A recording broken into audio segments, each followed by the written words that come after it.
the past, the present, and the future are all accessible in this moment. So, if I've had an incarnation in a past life, that I can access it in this present moment. And that by using the crystals, I have the ability to tap into different aspects of who I am. Because, they're potentially, I feel I speak to masters. I can remember when I started with the crystals that I never really wanted to be a medium who was talking with spirits. I wanted them to be able to help me to access wisdom beyond the where we were. I wanted to go to the top dogs, so to speak. And so always use the crystals that would help me open up my mind and my body and what have you. And through recognizing that the more I can keep my mind in this moment, the more I can connect to the different dimensions of reality that are available to me, and to explore that aspect of who I am, and not get so lost in the human aspect of who I am. And welcome back to the Consciousness of the Way. What an amazing, beautiful day. And it's a day in paradise for me. It's Groundhog Day of spirituality. I'm back in the same place, experiencing the same incredible light being. I want to welcome to the podcast Jackie Winters, who is a muse to crystals and has been for over 40 years, transmitting the very ancient wisdom teachings from Earth through her vibrational, frequential resonance that has been created with this divine communication and sending those messages out to the world. And furthermore, just a plug, that is one of her books, Messages from Mother Earth. So I want to welcome to the podcast Jackie Winters. How are you, my dear friend? Hello, and thank you for inviting me. And I'm very well, thank you. It is another delightful day. And of course, I am your humble servant and seafood Taoist Master San Qing. As usual, regular programming. Now, why don't we start with a little bit of a dance down memory lane, an abbreviated version of how you got here? Okay, so approximately 40 years ago, I developed a condition, asthma condition. I also developed a large tumor in my abdomen, and I was offered invasive surgery that at that time I really didn't want to have. So I took myself away to contemplate my choices, and a random lady walking by on the streets stopped me and gave me a crystal. And she said, "I think you need this." And I remember thinking at the time, okay, I'll take it, whatever. My options weren't what were sitting comfortably with me. I kept thinking to myself, there has to be a kinder, gentler way of doing this. And that was me starting on my journey of being able to communicate with crystals. And I spent 40 years after that researching, listening to them, documenting it. So yeah, and here I am having a conversation with you now. Well, wow. We have come to a certain point in history where it is very more than conversational. It's consistently agreed upon within any communication or path of righteousness or consciousness, or however you want to put it, ascension, divinity. We're getting these messages through many different phases of human history: spirituality, atheism, religion. There's this cycle that seems to present itself, and there's definitely been a moment unlike the one we're presently living in, where masters like yourself acquire this ability to access information and disseminate this, I don't know, wisdom teaching. That's what I would call it. I find it amazing. Now, with this, how would you say the most comfortable way? because I'm definitely going to the needle of, are you sure you didn't, were you ever a Taoist in a past life? Because I mean, we're going there. It has all the emanating effects of what you're experiencing pretty much commonly from what I teach, which is body dowsing. And Okay. so this depth of understanding the intricacies of energy potential is so clear in what you're doing. Massively, massively. And my views are the past, the present, and the future are all accessible in this moment. So, you know, if I've had an incarnation in a past life, that I can access it in this present moment. And that by using the crystals, I have the ability to tap into different aspects of who I am. Because, you know, they're potentially, I feel I speak to masters. I can remember when I started with the crystals that I never really wanted to be a medium who was talking with spirits. I wanted them to be able to help me to access wisdom beyond the where we were. I wanted to go to the top dogs, so to speak. And so always use the crystals that would help me open up my mind and my body and what have you. And through recognizing that the more I can keep my mind in this moment, the more I can connect to the different dimensions of reality that are available to me, and to explore that aspect of who I am, and not get so lost in the human aspect of who I am.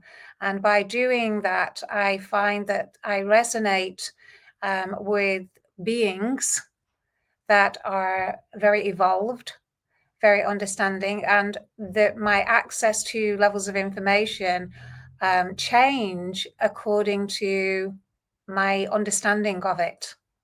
So once I've digested it, understood it, and almost lived it as a human, so I have the experience of it and I can really understand it, I'm then in a position to be able to expand my awareness even more, almost like I am with the crystals expanding at my own rate, but only when I've digested what I need to digest in this moment in time. Does this make sense to you? As I'll go back to the question that I was pondering before, do you think you're a Taoist in a past life? More likely than not. I mean, it literally falls in line with the very understanding of reality for a Taoist. Massively, massively. And dowsing, you're talking about dowsing, yes? Well, dowsing is a component. So if I was to completely unravel the potency of what you're saying, within a Taoist path, we look at it like this: everything is contracting and expanding. That's right. Yes, So we are essentially, everything is a bellows. That's the simplicity of it. that's right. And Correct. so all the seeker's position is, if your mission, if you choose to accept it, Ethan Hunt, is to find that center point, that vesicle, which we refer to as the Wu Ji. The Wu Yes, Ji is the primordial mother. The primordial mother is the womb of all creation, which is the animation to the consciousness. The animation to the consciousness is the animation to the Shen, the spirit. The spirit is the animation to the energy. The energy is the animation to the body, and so on and so forth. Within Taoism, there's a 9-point level of ascension. Between the Shen and consciousness is 4 levels of merging with the sun, the earth, the moon, platinum, gold, and silver. And there are 3 other crystals that make it such, which is a diamond, a ruby, and an emerald. And so all this stuff that's making you reverberate right now is the very resonance we're talking about, that unified state that makes it so. Does that make sense?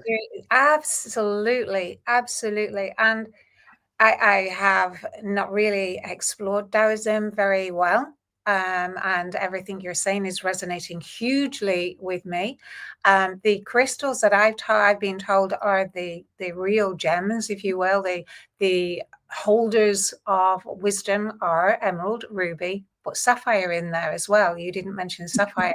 Um, that You these can't make this stuff up, my dear friend. I just love it, because you just emanate this juice that I'm picking up what you're putting down. It doesn't matter what you're saying.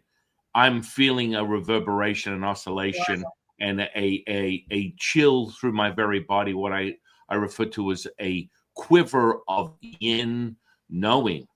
Yes, And that massively. cannot be determined by empty words and ridiculous narratives by talking heads that are conceptual, that are not in the present moment, which is the only thing that is the potency that creates everything. Absolutely. Well, I think, I'm waking up to me and my potential, and using the crystals to help me find aspects of me that have not been integrated into this level of consciousness in human form. And what you're saying now, I know you've invited me on your show, but I'm sitting here thinking I needed to hear this.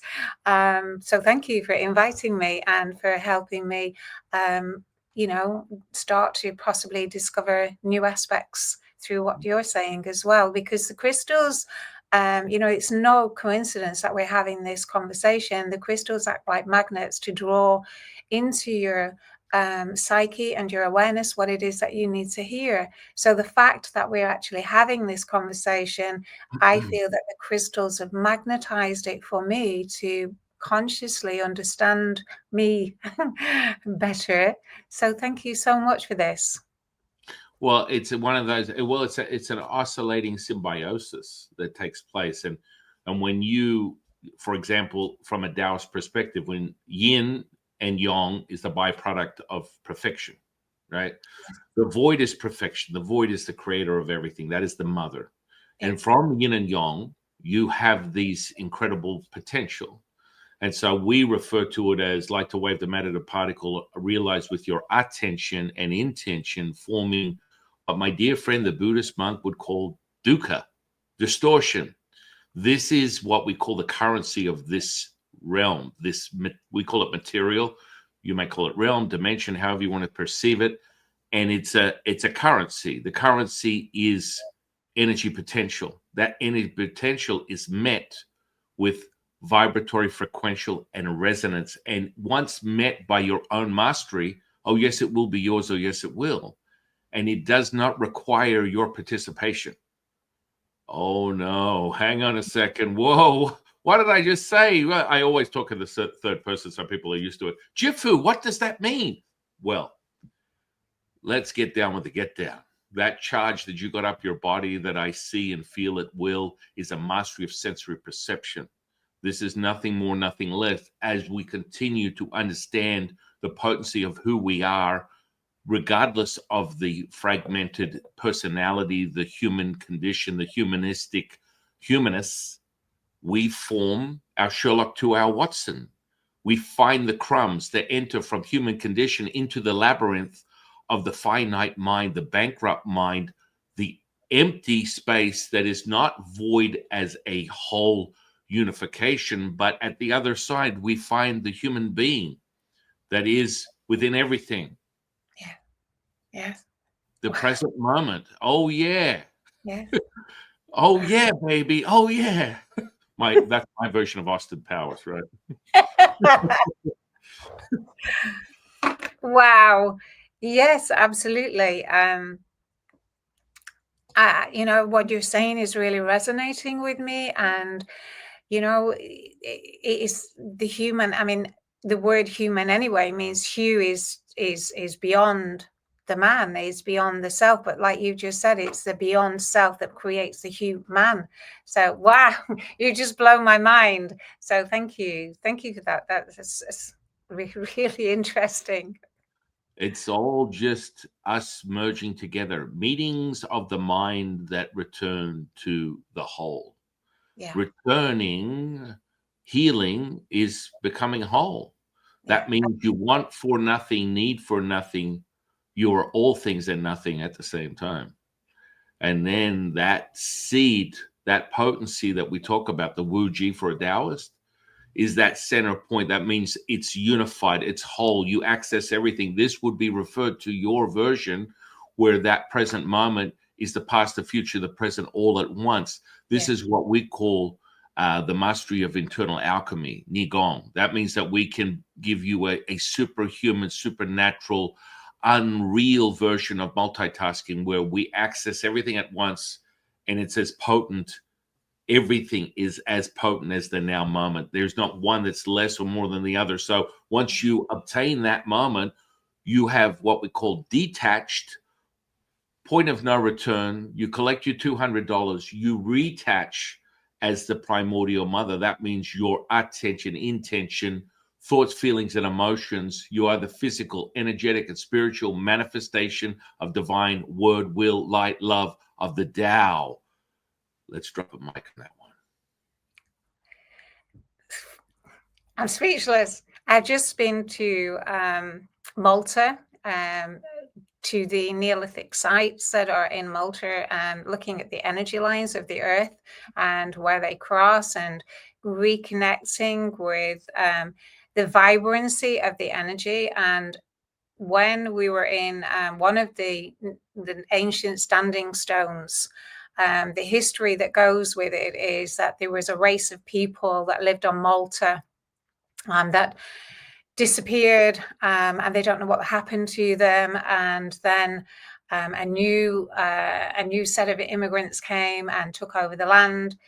And as we went into the stone circle, and I stood there, and exactly like you said, I've never worded it the way you word it, but I stood there and I just aligned myself to this moment in time and opened my mind to the various dimensions, having no expectation, being fully whole, fully present, and just asking that the earth help me align myself to my wholeness, attune myself to the divine, and surrender into love. And as that happened, I saw as clearly as anything that these people haven't gone anywhere. They're still there. They're still there. That they're just in a different vibratory frequency than we are. And I could see them, and they were talking to me. And it was incredible to realize that they'd evolved into light. I mean, we come out of water when we come out of the womb, and we breathe the air. And then these beings have somehow evolved into light, and they're having an existence on the earth, but from a point of consciousness that exists in light. And for me, it was extraordinary. But when I was with people who fortunately are, quite open-minded, but a lot of people don't get it. And so standing there and experiencing my wholeness in alignment with my divine guidance, and witnessing these beautiful beings that were gentleness, it's very difficult to put into words because they were all knowing, they were gentle, they were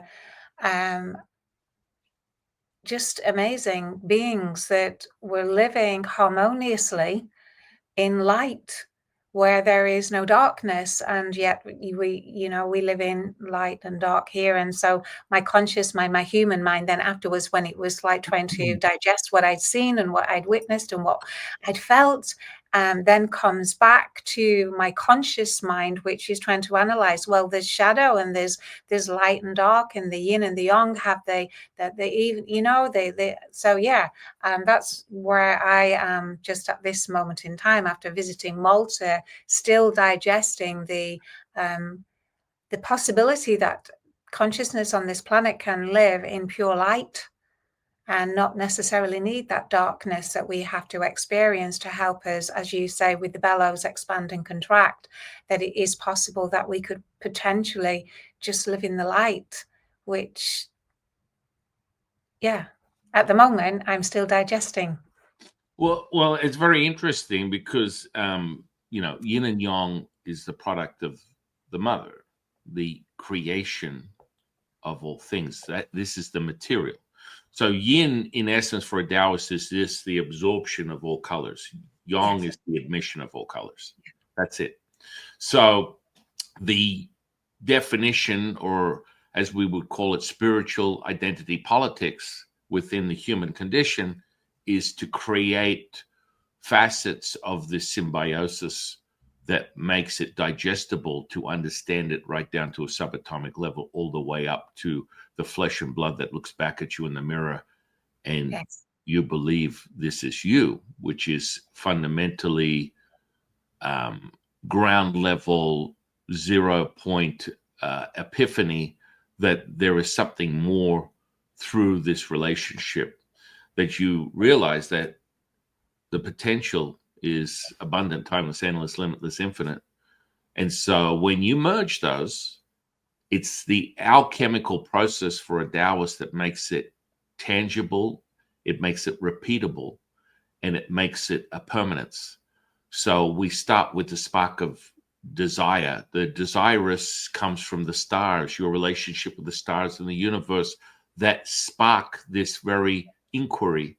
Inquiry then merges into contemplation. Contemplation meets curiosity. Curiosity then blossoms this thing we call hopium. What a potency that is. That hopium then brings rise to a belief system. That belief system is then met. It is met with a knowing through the experience, through the present moment. Experiential moment is the only thing you have. Once repeated, you can do it again. Yeah. And so that potency from activating the energy potential within the infrastructure we call the Dantians, which is the energy elixir field within inside the body that some people refer to in other indigenous practices as chakras. We are very clear on that. So the three main energy centers or Dantians is the sun, is the upper Dantian, which is the keeper of light. The middle Dantian is the earth, which is the keeper of information. And the lower Dantian is the primordial moon, which is the keeper of all things energy and all things merging as one, really. So you merge the sun and the earth, which is electromagnetism, merging to the unified state that accesses all things. It is unfettered, unlimited in any potential. It is just limited by the creator, which would refer to you, which in definition is infinite, abundant, timeless, endless, limitless. And so when you merge these alchemical processes, you find that you are able to now repeat these things at will. So, for example, incantation, imbuing and imprinting things is a very ancient practice within Taoism. We use talismans and things of that nature. So relationship with material and infusing it as unified is part of the Taoist path within the magic. And we refer to some of our deep magic as star stepping. And when we do that, we lay down a 9-point grid within this reality. It absorbs and wraps around everything. And we just, like a maestro, punch the numbers that are necessary that align the energy that is abundant, and it's redirected in a formation that is whatever the creator desires to generate a prescribed response that is always going to return to whole. So there's no definition of deficiency when people talk about, well, what do you do if you ask the universe, then 3 other people? That is rubbish. When you have the understanding that everything is whole, you will continue to return everything to whole. So regardless of your attention, intention, the sole purpose of magic is to return everything to whole. And the byproduct will be a specific directive, which is part of that mandate. And then it's realized through the creation. And then everything that is participatory within that magic will return whole. I love it. Absolutely love it. And yeah, absolutely. I mean, one of the other things that I found as well was that I noticed some markings on the wall that were hexagonal. And when I connected to that hexagonal shape and used it. So what I'm trying to say here is sacred geometry came into play as well, which is, you know, you're talking about gridding and things like that, but this sacred geometry was what I needed at that time. And the movement, I'm saying they because it was a collective consciousness that I was speaking to, where they have a unified consciousness. They don't have individual consciousness. So the consciousness that I was talking to were one consciousness, but separate. It's a bit difficult to explain. So if you could speak to any of them and they would all have access to each other's, whereas here we don't have that. And they were explaining that the symbols that were on the wall were used because people could consciously shift their minds, or those that walked the earth could consciously shift their minds to access other levels of awareness and find what was needed in the three-dimensional reality and help bring that back and utilize that information to make the material world more comfortable, and to work with that. And these beings that I was communicating were with showing themselves in my inner eye as blue. Now, whether they were or not, I don't know, but I felt I might possibly have a really, really good connection with them. And that was all done through this hexagonal shape. And they were saying that the shape that was on the wall was like when you go to a train station, and in a train station, you would have a destination written on the wall. So if you were in Piccadilly in London, it would let you know that you were in Piccadilly. Whereas these hexagonal shapes, they were telling me, were letting me know that I was in this sixth dimension and could access these beings by visiting there. And that's why these shapes were on the wall, to let people know what level of awareness could be accessed through the visiting of that particular sacred energy that was available through the earth.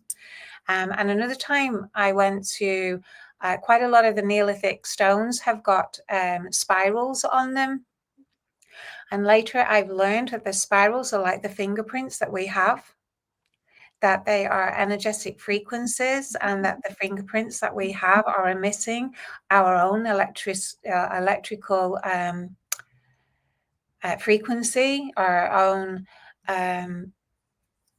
blueprints, if you will, to who we are and the vibratory frequency that we were there. And I haven't found that information in any books, but it's sitting comfortably with me that it's like the gods have put the fingerprints on some of these stones. So a lot of times the information that people are being programmed with through history books and through people's interpretation don't always match what I particularly get when I visit these places. But it's quite extraordinary because it feels right to me.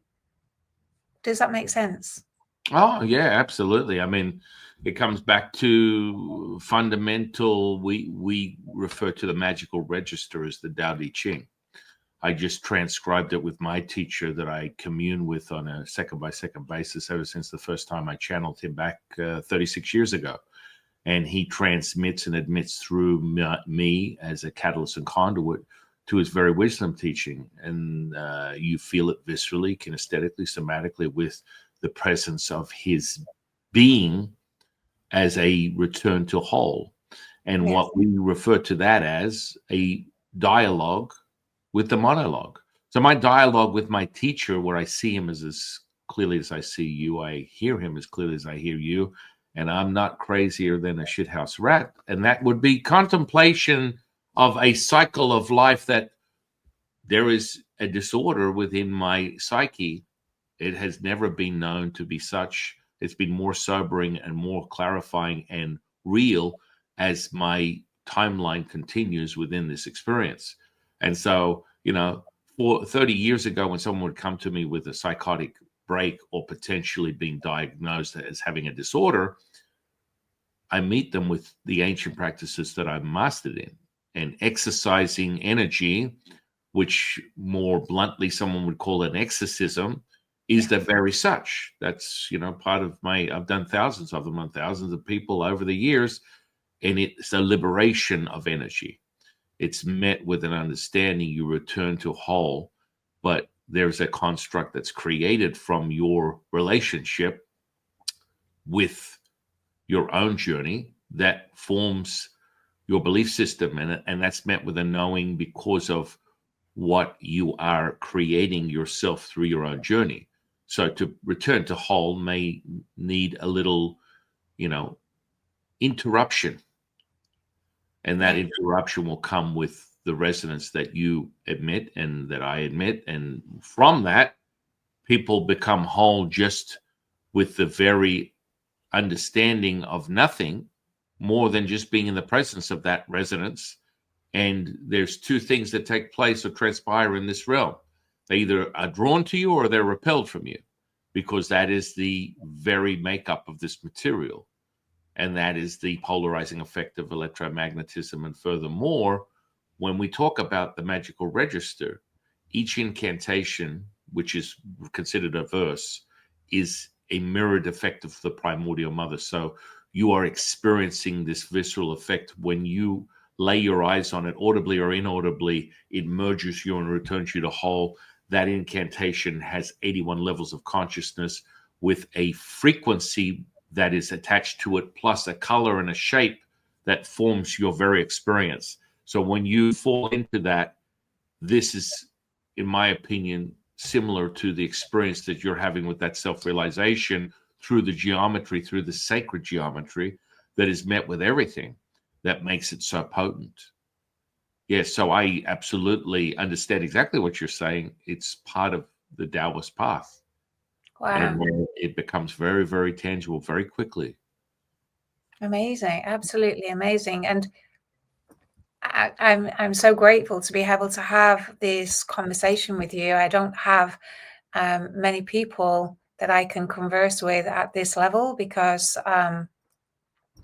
although I feel people are waking up, that it's still very veiled for a lot of people. In other words, they look at it and they go, oh yeah, that's a nice idea, and then carry on with their lives. When I'm living it and following it, I'm going over to Sedona in September, and Wow. You're just around the corner from me.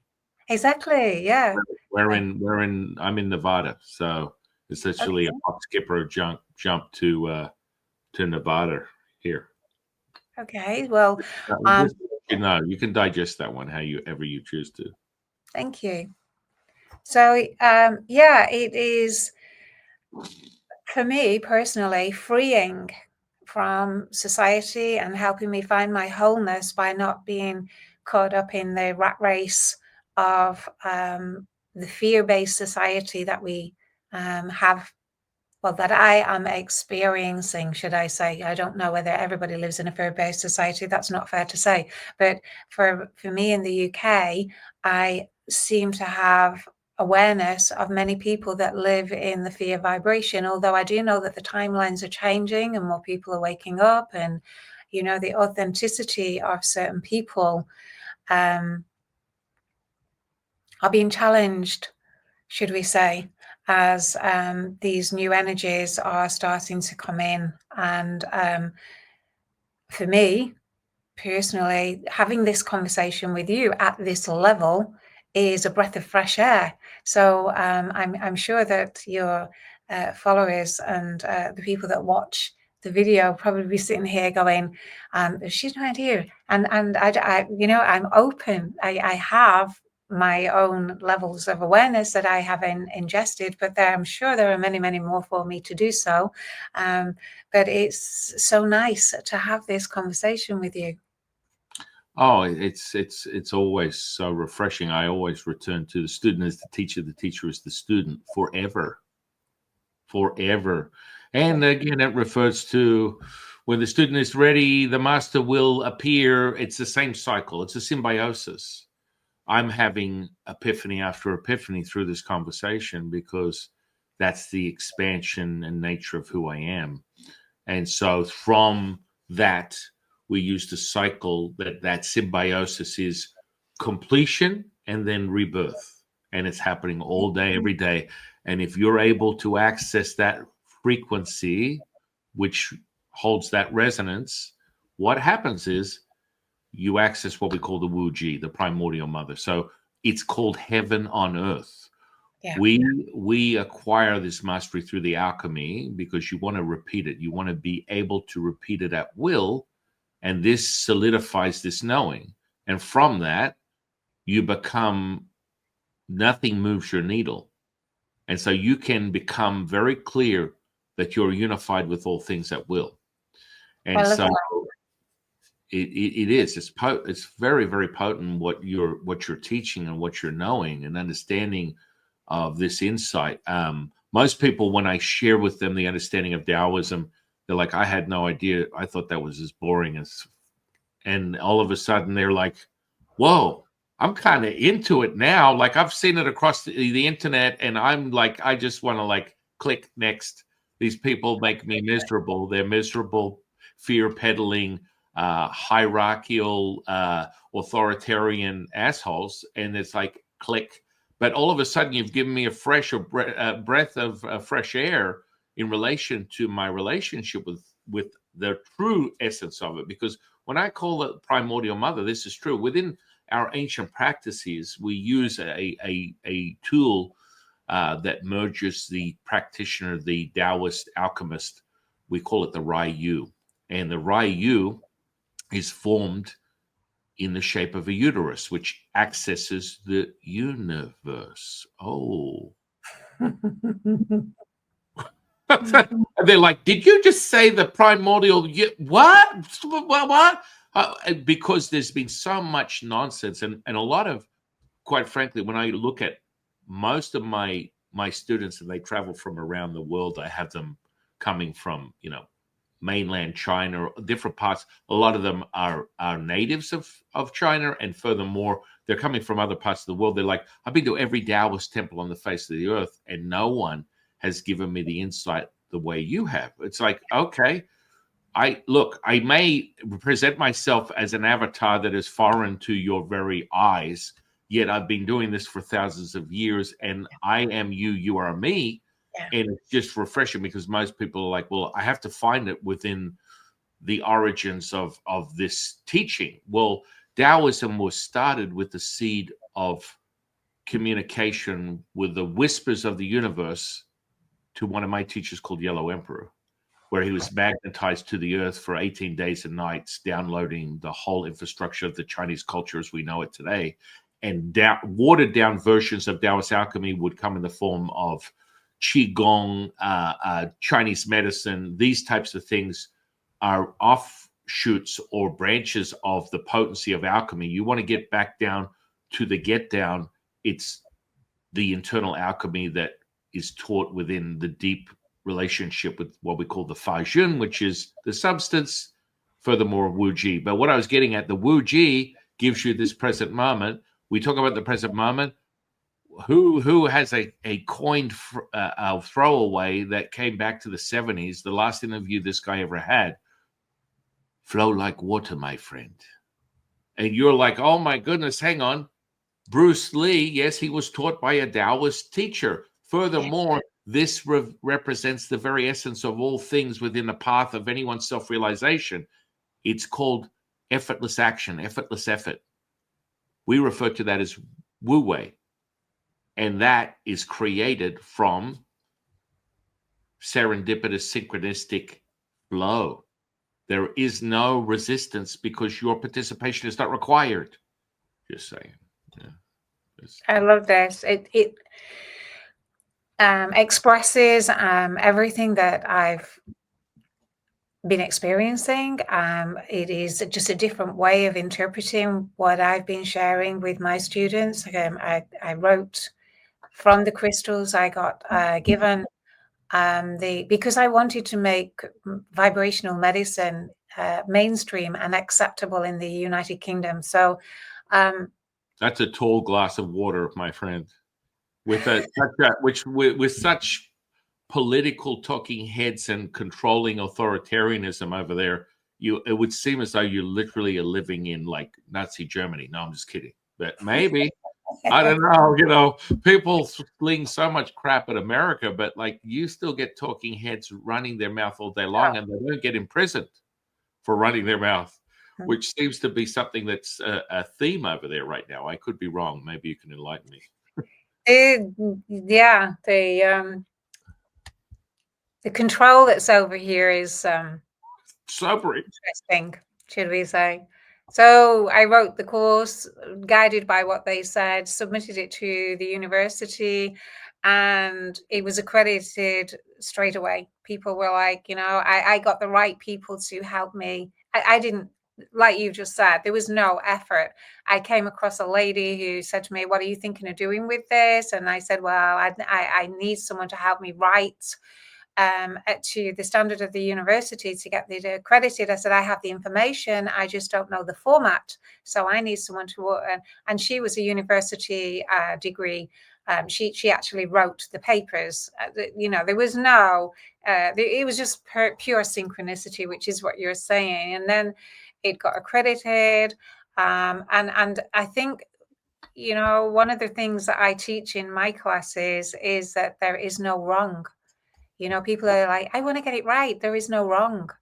It is your mind that's telling you and expressing to people about how to surpass the mind, and that there are frequencies available to us that are, once you drop through that fear of getting it wrong, you realize that you actually can't get it wrong. It is impossible to get it wrong, and that adhering to the structures that have been put in place for alternative medicine, vibrational medicine over here, they have to meet certain guidelines, but these people that have written the guidelines, they actually don't understand vibrational medicine anyway. So, it's like, you just need to get past it all. And that's what I hope to do when I'm teaching in the academy, is to empower people to, find what is right for them.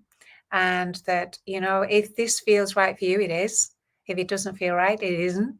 And that, that you can't put a crystal in the wrong place. It's interesting you're talking about the Japanese part of the course that I've integrated is JSJ, which is Jinshin Jitsu. It was done by a Japanese man called Juno Murai. And he talks about 26 energy locks in the body that are associated with our attitude. And that when we release these, when we work with these pressure points on our body, we get to know ourselves better, because the attitude becomes apparent to us and we can relax through them. And then we go back to the effortless flow. And which is exactly what you're talking Which is about. the 27th point. Okay. So There you go. Yes. that's the unified state. So for Taoism, first starts with the one. The one creates the two, which is the primordial divine feminine. Okay. The two creates the three, which is the primordial divine masculine. And further and foremost, it repeats itself to the nine, which is the point of completion. And that is the highest point within Taoism. As the completion is evident, so is the creation. So when we, the charge you're getting right now is like, holy crap, that makes absolute sense. And furthermore, within that, you will find that every point of reference, when you measure the circumference of the earth, the sun, the moon, it always returns to 9. It doesn't matter where it is, what it is. You can bash any polymath across the head. He will always come back to that number. And then furthermore, 9 is the only number that can be 1 or 0. That means it's all things or nothing. And then we go, okay, they're on to something. And so when you refer to the 26 points and the 27th be returning to whole, that is the potency of 9. And it shows itself. Does that make sense? Yes, it does make sense massively. And, when you said to me at the beginning of this conversation, when we started, have you been into Taoism in a previous life or anything?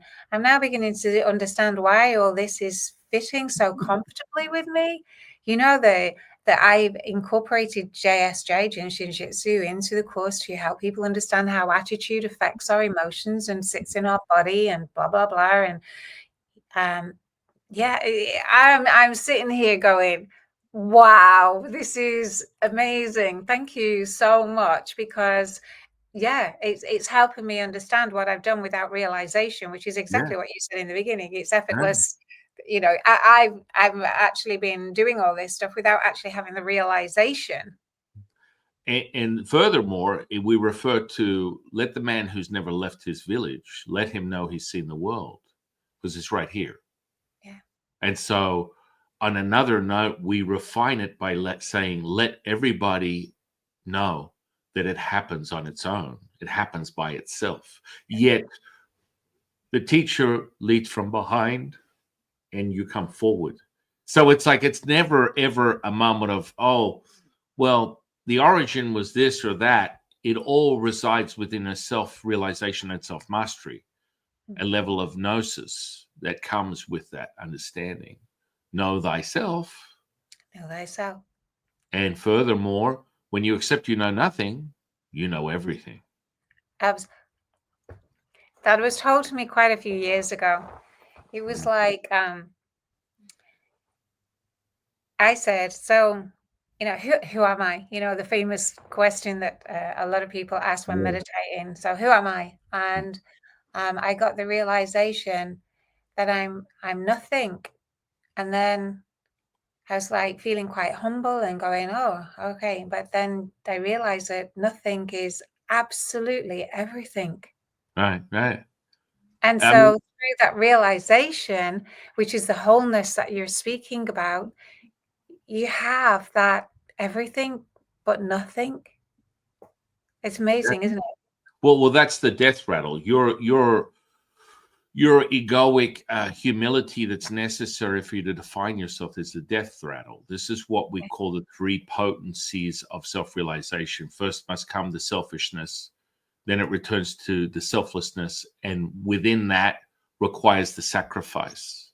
And Okay. that sacrifice is what you attempt to avoid is the complete surrender. When you use that word sacrifice, it evokes within the humanistic construct this need to preserve whatever it is that exists that is of no value. And they hold on to it like it's necessary for dear life. Yet we return to the simplicity of we come from the water and the understanding of such. That is the primordial womb that is now and a reflection within this material yin. And so from that yin, we breathe from the primordial breath, the embryonic breath. It's whole, it Yeah. is not fragmented.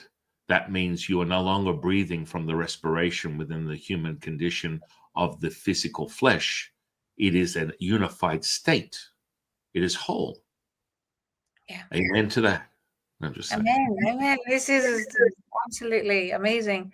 So you're using different words to express some of the things that I'm don't get me wrong, I'm learning so much as I'm having these conversation with you. So I again thank you.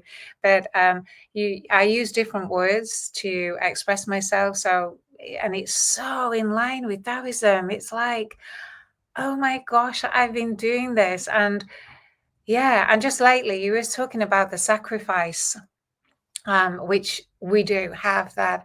A situation has arisen for me, which is recognizing that my return to love, which is what I asked for in Malta, requires me to sacrifice an idea of a relationship that I've been in and to allow it to just be. In other words, instead of hanging on to the thought of this is wrong, it is now, it is. And so I've sacrificed my idea, not the person, because the person is still the third person. The illusion of who that person should be in my mind's eye was creating the reality that I was experiencing. And the sacrifice is the death of the illusion and not the death of the person. And the relationships changed hugely. I mean, like hugely. And it made me realize that what needed to change was my illusion, and that is what I had to sacrifice. But by having the insecurity within me that I didn't want to lose this relationship, which was good a lot of the times. 80% it was good and 20% not good. But when it was 20% not good, I lost my power. So my power has now returned because I have relaxed into what it is instead of trying to create the illusion of what it should be.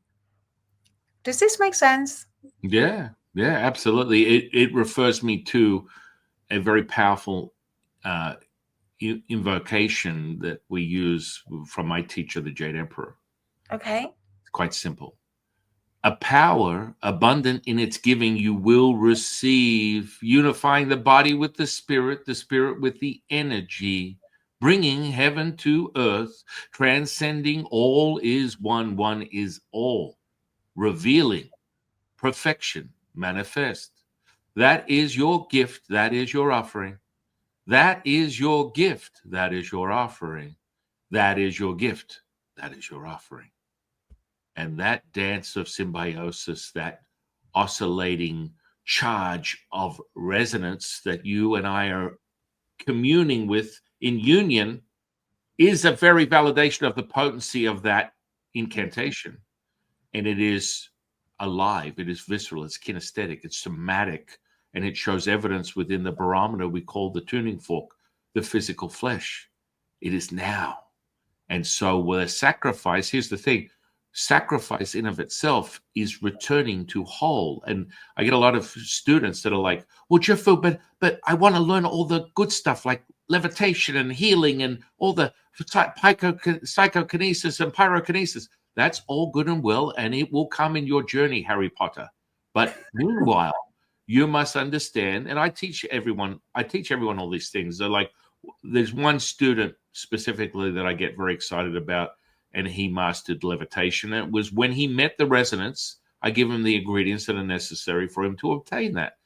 And people are like, well, Jeffo, well, why aren't you levitating? Because I couldn't give a shit about levitating. That doesn't excite me. It doesn't it doesn't create a spark. But watching physical, mental, emotional, spiritual healing at will, now that's my bag, baby. I get down with that. And so, that sacrifice is really, you're in servitude and selflessness. And when you're in service to others, you're in service to yourself. And then people are like, well, does that mean the sacrifice is null and void? You're slowly picking up what I'm putting down. You're returning to whole. Yeah.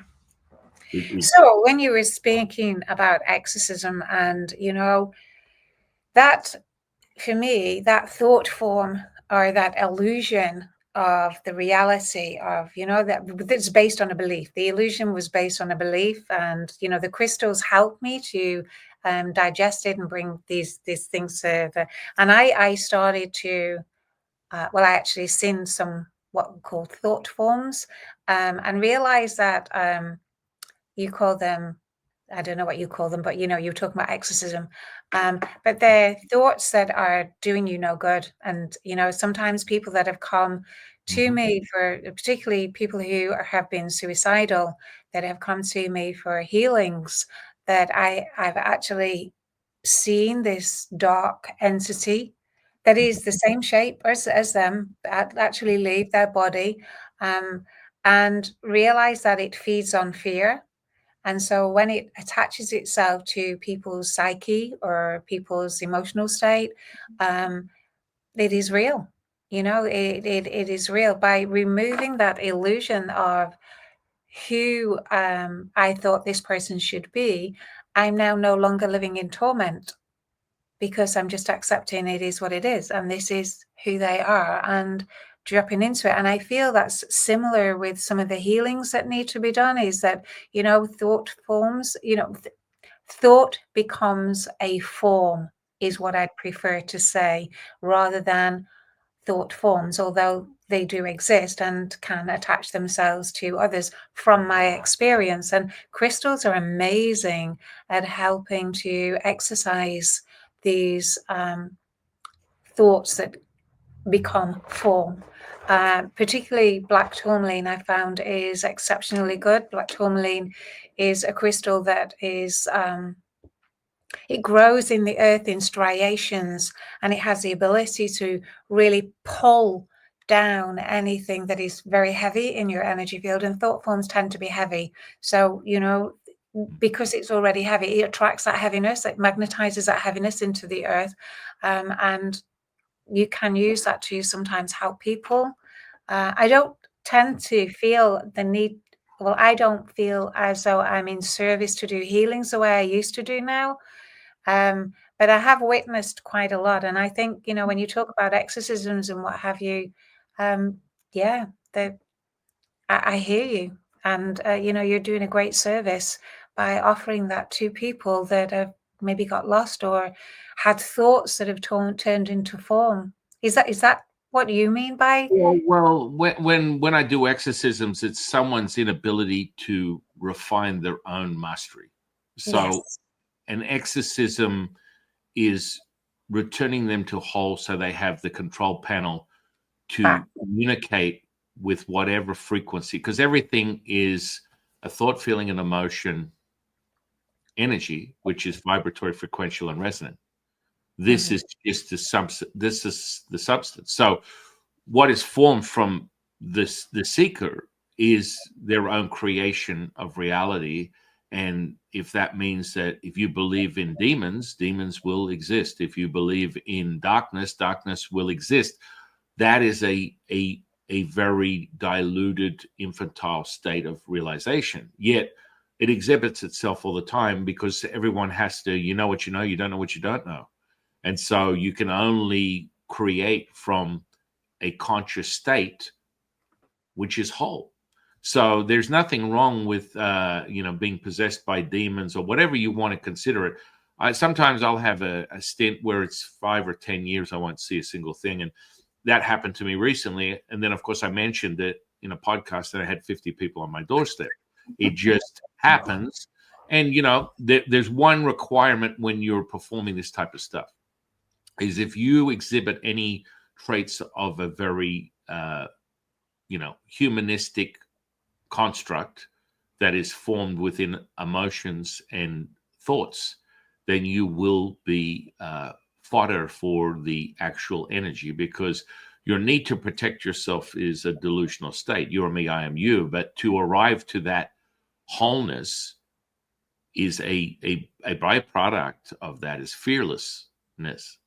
And that cannot be created when you are in doubt. So your belief system is percolating these experiences and determining what your knowing is. And just because you're knowing doesn't necessarily mean that it's good or bad, yet it crafts your reality. So, I've never, the meeting point of any exorcism where people are then given back their Imperium Dominion, their maestro keys for their own experience, requires returning them to whole. So when I bring that resonance, any entity that is exhibited within their field, within their construct of their mind that is transmuted through their physical flesh, it requires a meeting of wholeness. And in all these thousands of times I've done it, the normal exhibited effects of liberation is exactly like out of the movies. You will see shit that will make your hairs raise at the back of your neck, because it's a liberation, an unraveling of that energy that's within you. And it looks like something out of The Exorcist. I mean, I even remember back to when I brought my mother to one of my channeling workshops about 25 years ago. And she was like, oh yeah, I want to do this. This is great. And this is also back when I first started my path, just before I was ordained as a priest. She cautioned me and said, son, you're becoming obsessed. I believe you're being indoctrinated into a cult. You need to be concerned about all this stuff. And furthermore, not soon after that, she was completely an embodiment of the Taoist path herself, because by using these very tools, she returned to her own self-mastery. So within this channeling class, I have normally a student channeling and a student transcribing the information. Furthermore, having a dialogue with the entity that is being admitted from the vehicle.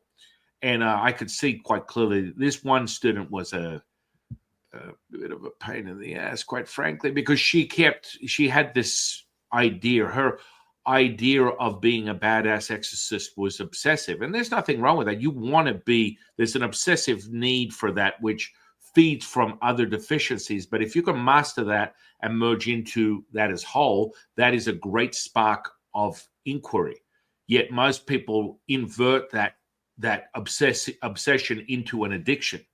And that's just the human condition. So what happens is you absorb too much yin within the flesh, and it starts to show the exhibiting effects of oppression, depression, possession.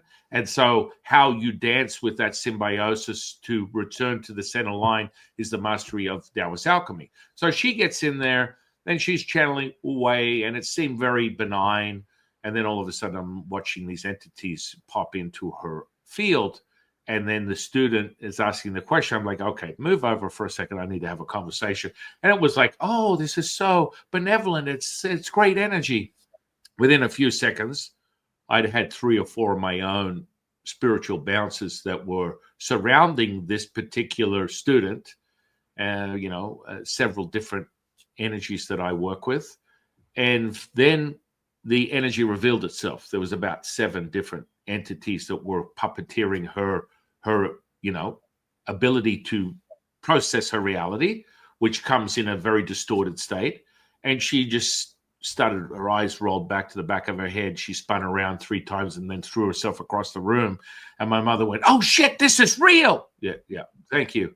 Good job, Mom. Now you have a deeper understanding of what this really means. But it's an inverted effect of this substance. So a lot of light workers, energy workers, psychics, mediums, channels, which is all the stuff I teach people, that happens to be, which we go under the blanket within Taoist alchemy as sensory perception. But what happens is most people are commandeered by that, and they have a very inverted effect. Starts to transmute through the flesh. Oh, I'm all knowing. I can give people readings. I have insight. I can have premonitions, predictions. I have vivid dreams and all this kind of stuff. But they've got one facet of the diamond, and they seem to forget to master this state requires a fluidity. And there isn't a single person I've ever come across that goes, "I've got a gift. I'm a healer. I've got a gift. I'm a psychic. I've got a gift. I'm a channel. I've got a gift." This is fantastic. I love it. This is a starting point.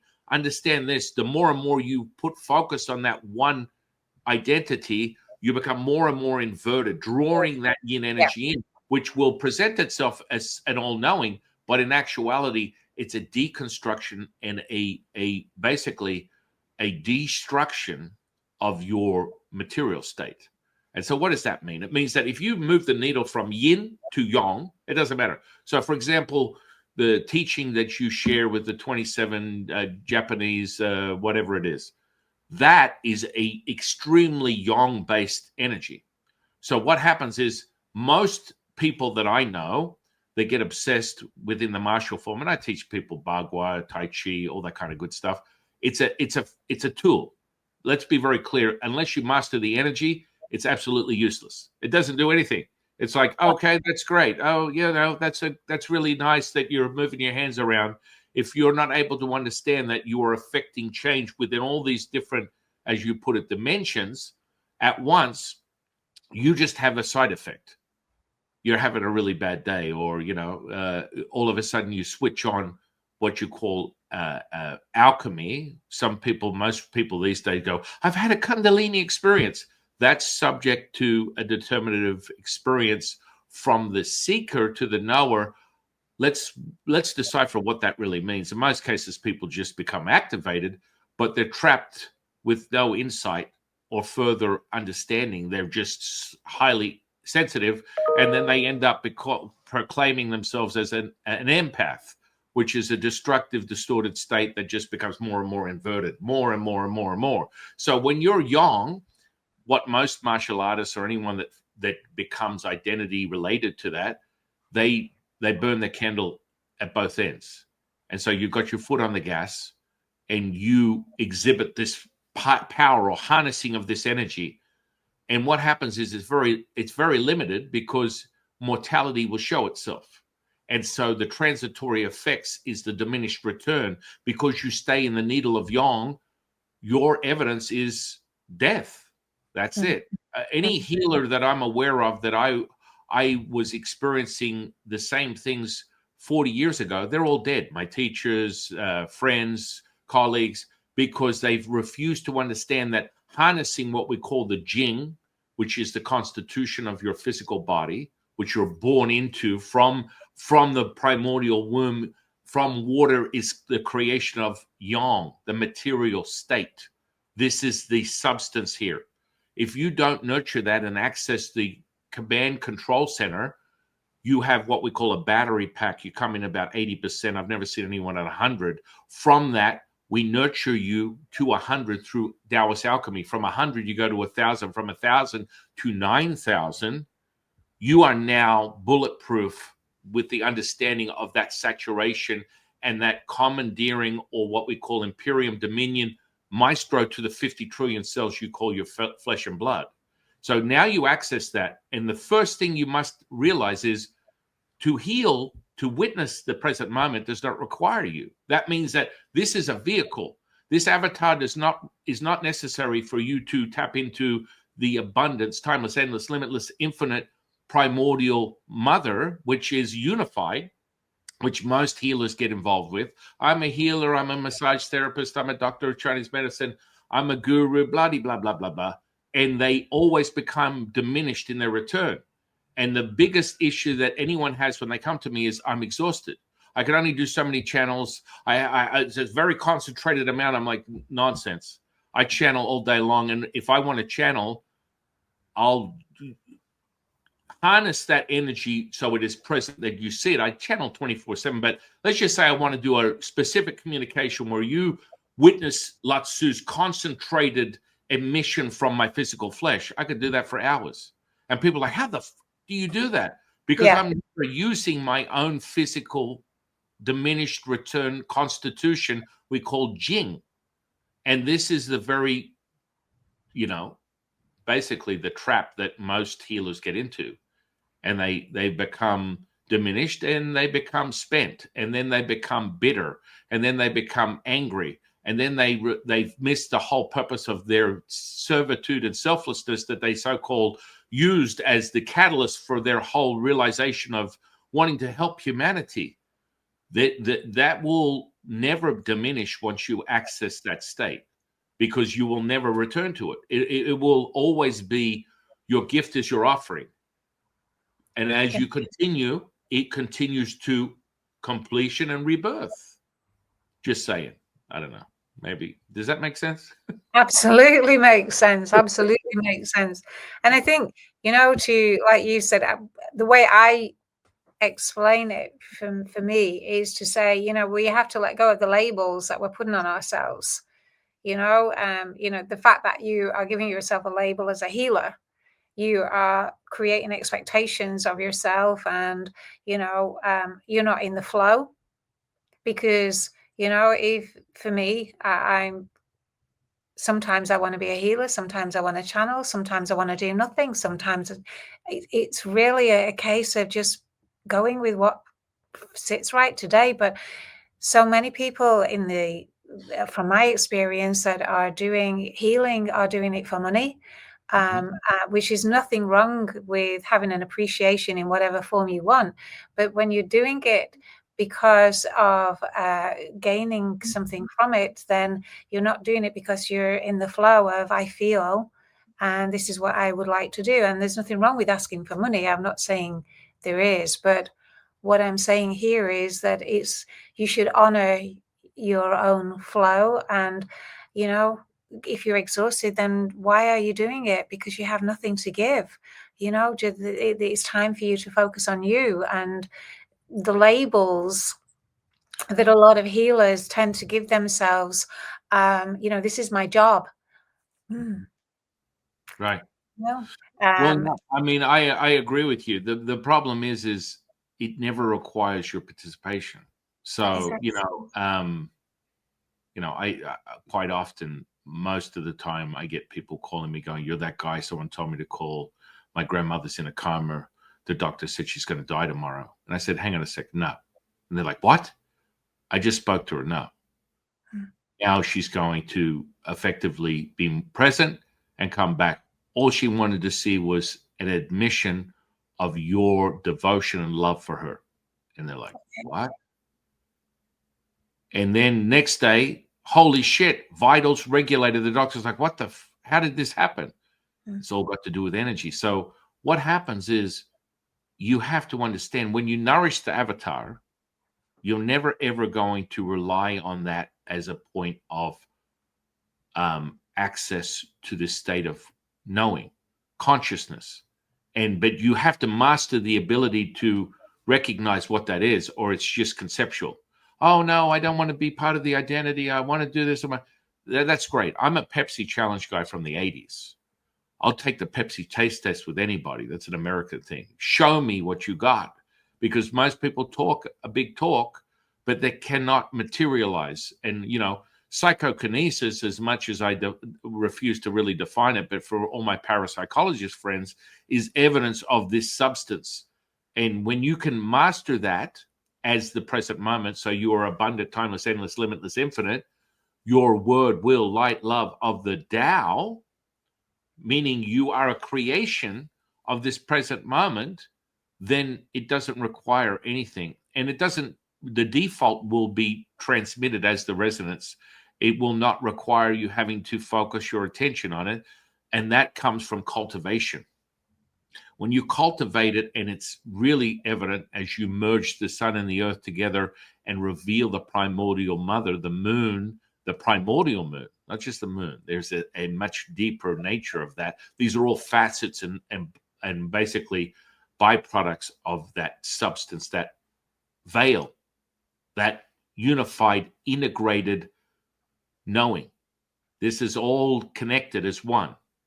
You cannot go from one to the other without a transition, a stress adaptation to another expansion.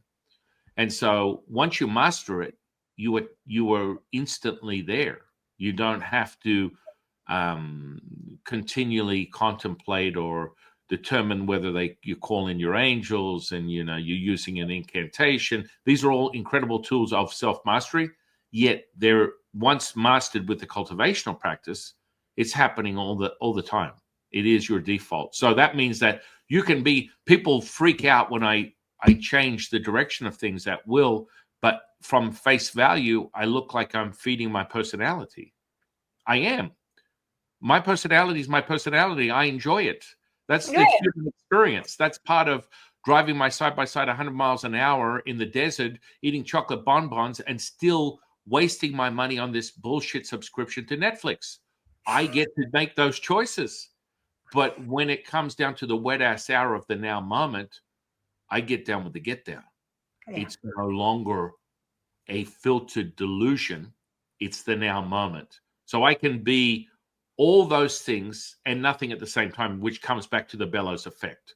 But it's all conceptual. It's all, talking head nonsense until it's there. Most recently I had this effect where my youngest son died in my wife's arms.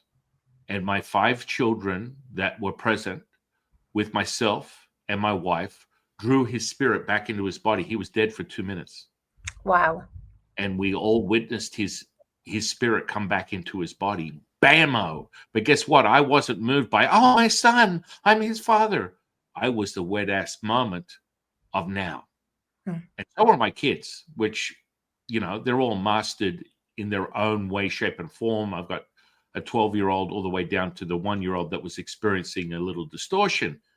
But like when you witness, and I've transitioned hundreds of people in my journey as a priest, and it's a beautiful, welcoming celebration when someone ascends through those energy centers up through the byway back to where they return, or furthermore, they're trapped within the purgatory of the human condition as an earthbound entity. That's a whole nother program. We could go on for hours on that stuff. Hey, but what that comes with is You need to know what's your battle-tested reality, not conceptual.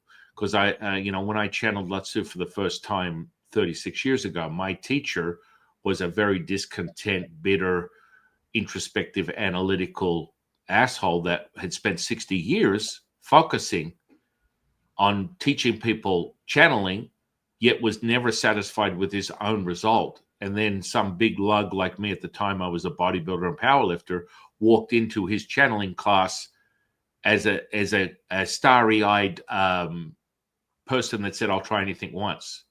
And he looked at me like, "You're in the wrong place, bro. You need to leave." And I'm looking around at a bunch of hippies with hairy armpits, eating alfalfa sprouts, wearing organic clothes that were woven from India, and I'm standing there as a 300-pound gorilla.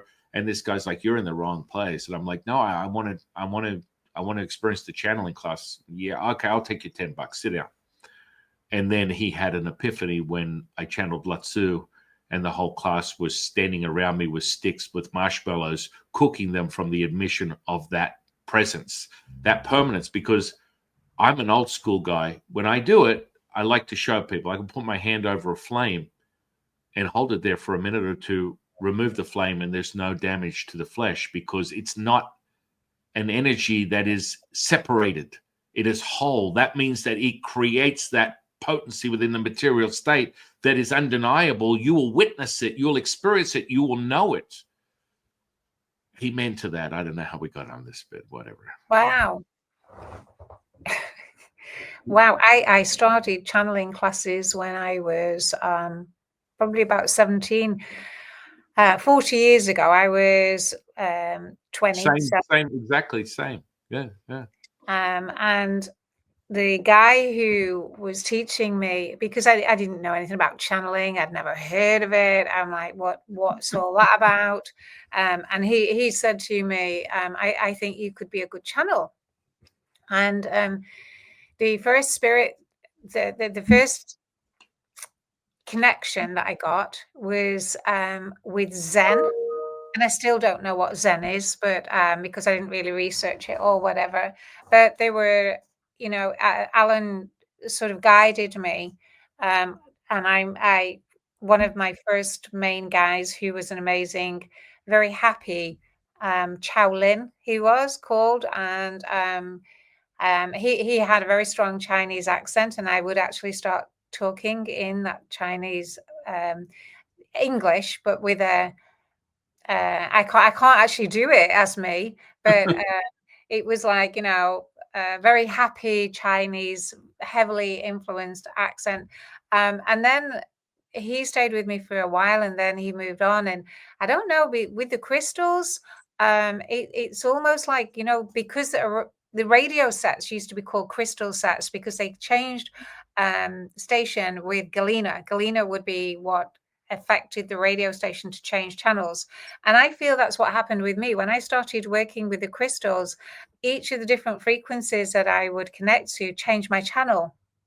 So instead of just having, and maybe I do, I've never really asked if I have one main guide. I assume I have, but I don't know, because the crystals changed my channel of resonance so many times that I felt that, I got what I needed when I needed it, but I didn't really get, like you, a one-on connection with a master. I might have done it. I just might be unaware of it, but yeah, it's really interesting to see what an amazing relationship you formed with your guide, and how you can hear them so clearly. I think because I've been chopping and changing from different channels, I haven't actually formulated that really strong bond with whoever I might be able to connect to. But yeah, it's really interesting. Really interesting. Yeah, I mean, I channel actually 171 different teachers. Lao-Tzu, where I am in concert with and commune with on a second by second basis, but at will I can channel the whole plethora of different teachers within my own ecosystem. And so, it's fascinating when you get down with that. I mean, the body dowsing that we teach within Taoism is a very deep infrastructure that you can present and see instant portals, power centers, ley lines. these are all part of the mastery of the resonance. So, and I love using examples of that for people that are always in question. Well, you know, it's just energy mumbo jumbo. Okay, whatever. And I'm like, okay, let's do something really, really beyond your comprehension. Okay. So because I'm in Nevada, I can go down to the Strip in Las Vegas, and I'll go to the MGM, which is a 5,000, you know, 5,000 room hotel. And I'll be like, take a quarter and go and place it anywhere in the hotel. And they're like, yeah. Now come back here, and I will use you as a barometer. And this is what, for many of my hypnotherapist, psychologist friends, we call this an ideomotor response. This is a spark of divinity that transmutes through the physical flesh. It's happening 24 hours a day.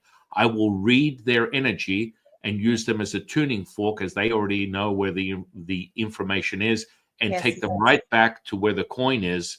And they're like, how the did you do that? I'm just moving you. And all they're doing is like, okay, I'll do nothing. All right, walk forward.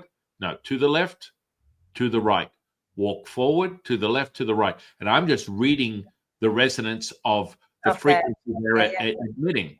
And they're like, hang on. A lot of, you know, hokey people like to hold people's hands, and this is what we would call, you know, muscle testing. I don't need that. All I do is read the energy. I don't need to put my hands on you.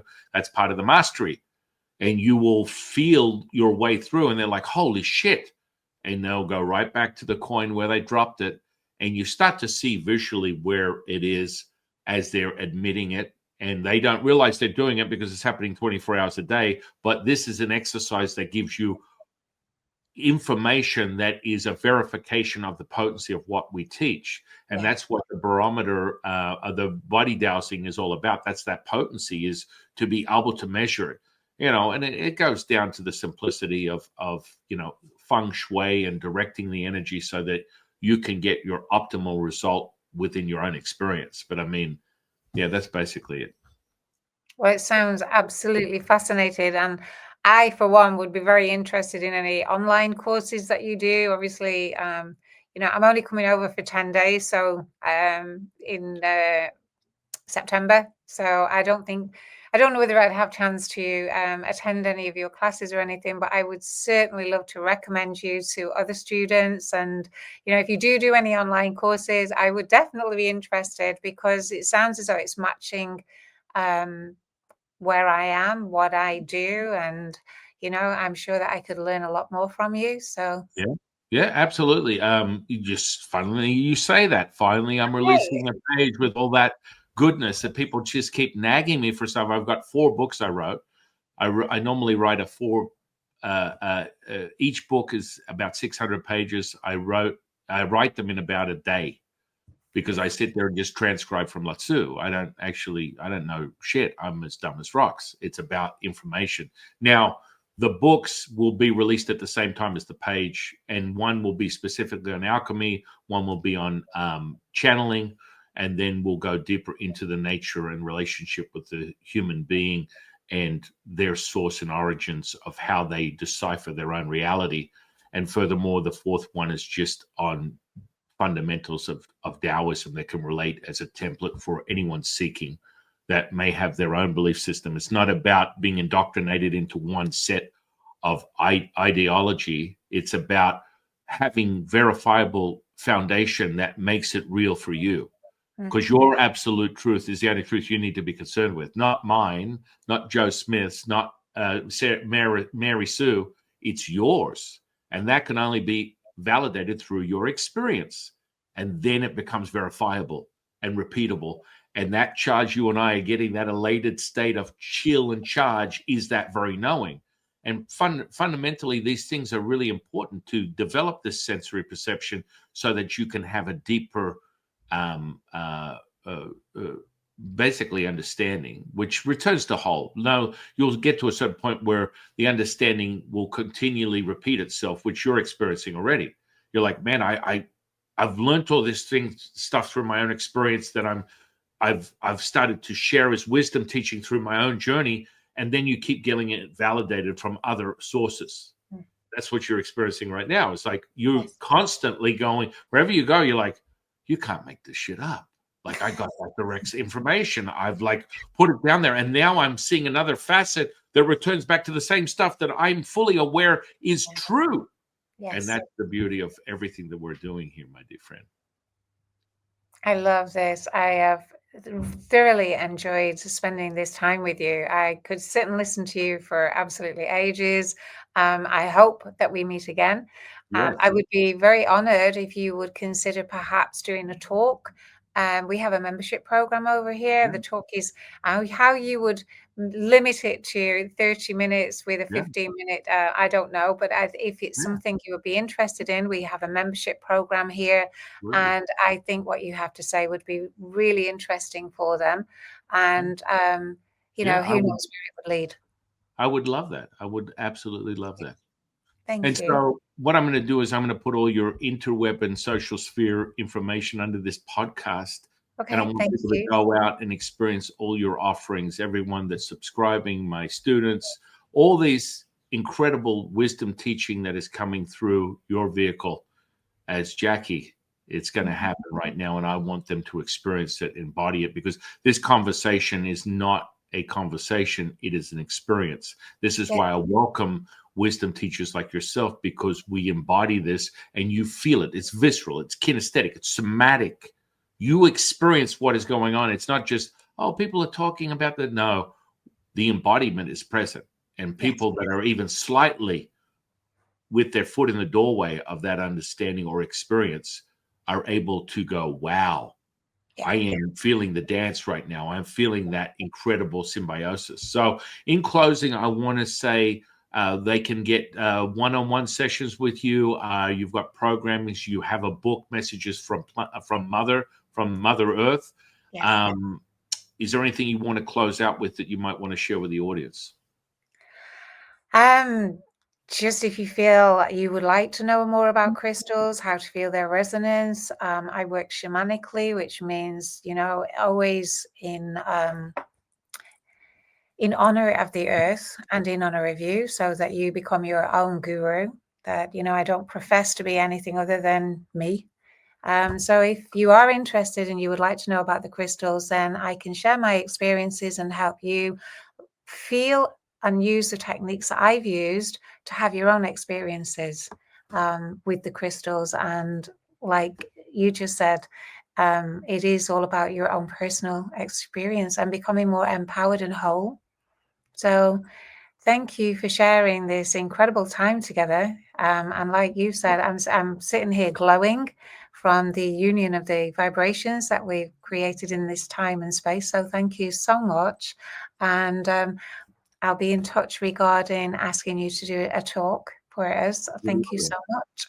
Absolutely. In closing, I'm going to ask you one last question. What's your definition of spiritual consciousness? Okay, so spiritual consciousness in my definition.